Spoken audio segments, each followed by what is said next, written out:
There are some moments that catch me sort of off guard when I'm scrolling along, on Instagram, as many of us do, and I encounter these very touching posts of mothers and teaching things, and not just childhood, but the connections and the closeness that they may have with their children, even as their children are adults. I have these moments where I realize, wow,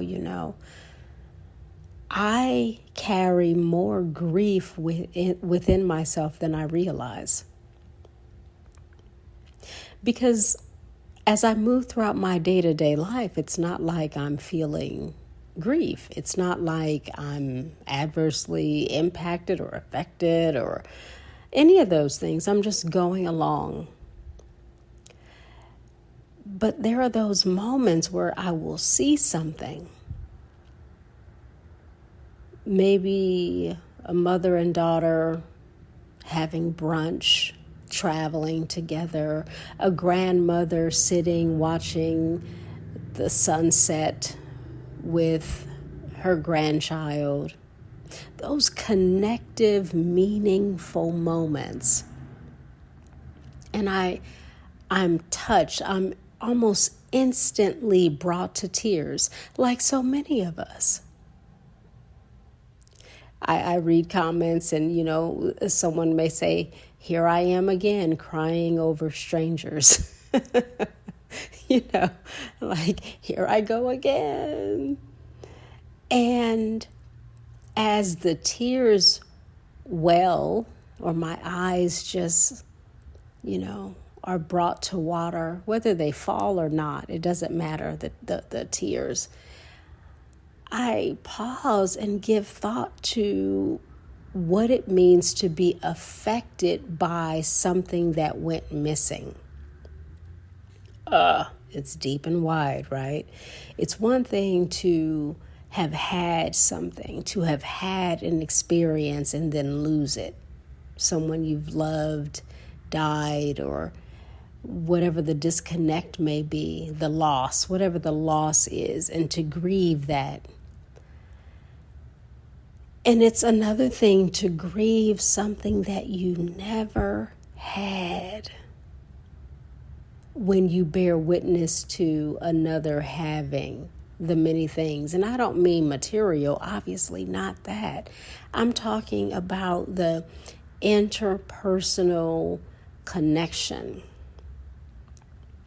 the gift of closeness and intimacy, the gift of authentic relationship, which is to authentically relate. A lot of people are in relationships, but they're not relating, and so you may feel alone.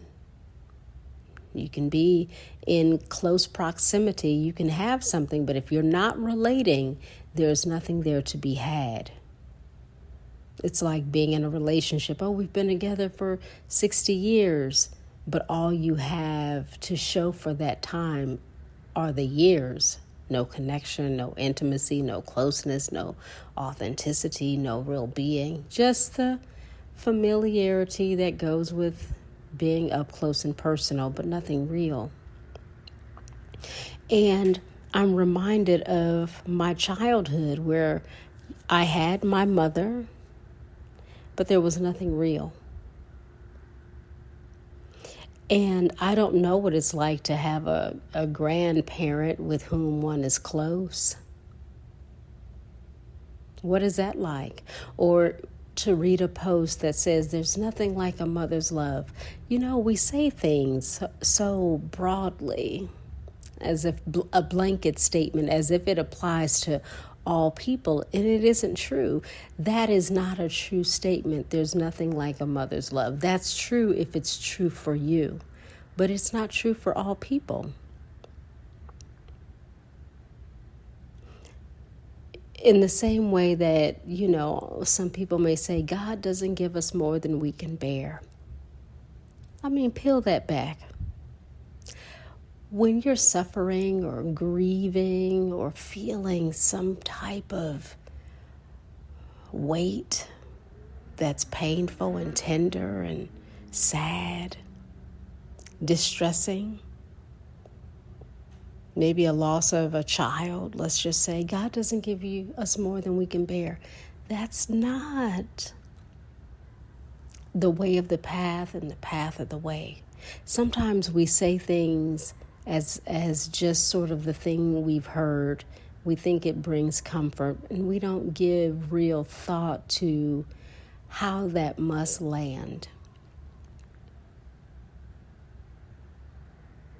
And I think it's important to look within ourselves and find the grief that we carry, to be present in the moment when the grief shows up, to not diminish it by saying, oh, I can bear this, to not write it off by saying there's nothing like a mother's love, all is well, no, but to actually be with the empty space of whatever is bringing rise to the grief. That's important. We all deserve that. We deserve the pause in the moment that we feel something. We don't need to dismiss it. We don't have to sweep it under the rug or push it down away, or, oh, I don't want to feel sad that I never had that. I don't want to feel the angst or the dis-ease of not having had that. I don't want to feel grief. I don't want to be angry. Be with what is. We deserve that. We deserve to sit there in the quiet pain of our angst, if that is what is showing up, while also knowing that the gift of life, even though it doesn't always feel like a gift, depending on what side of the equation we are on, is that all things will come and go. Nothing remains the same. We can be in a moment of joy and another moment of deep sadness. We can be in a moment of beautiful intimacy and connection and adventure and exploration, and in another moment feel alone, lonely, or nostalgic for not what was there, but what wasn't there. Or on the roller coaster ride of, if only, I wish it had been. There are moments where I felt that way. Like, wow, I wish I had had a mother who X, Y, and Z. What is it like to feel that love, that love that's so intense that if the person died before you, you'd feel the impact, as opposed to, well, there wasn't anything there to begin with, and so there's nothing really here to grieve deeply over, unless the grief is for what has gone missing. It's deep, isn't it? I think we try to simplify life. We try to put everything in a box and say, this is how it all is supposed to be. And so many of us, we have experiences that color outside the lines. There is no supposed to be, other than it's supposed to be how it is, and that's why it's being that way until it's different. But when we negate the truth and fullness of our experience, because it's not in the box that is sort of prescribed,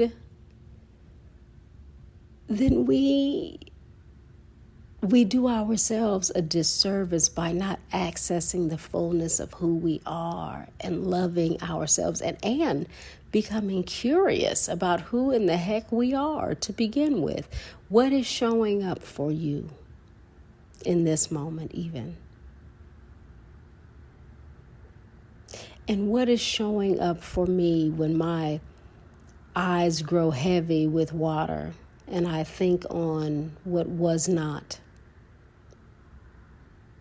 And I cradle the grief of that emptiness, that space that will never be filled. There's no going back to the yesteryears. There's no redoing childhood. There's no swapping out parents, right? Or siblings or partners, or, well, partners, one may be able to swap those out, right? That's true. Those change often. But our families, the immediate family of it all, we can't swap them out.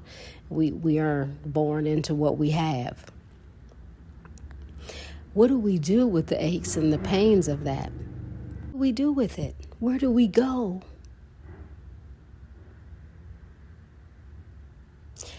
So today, this evening,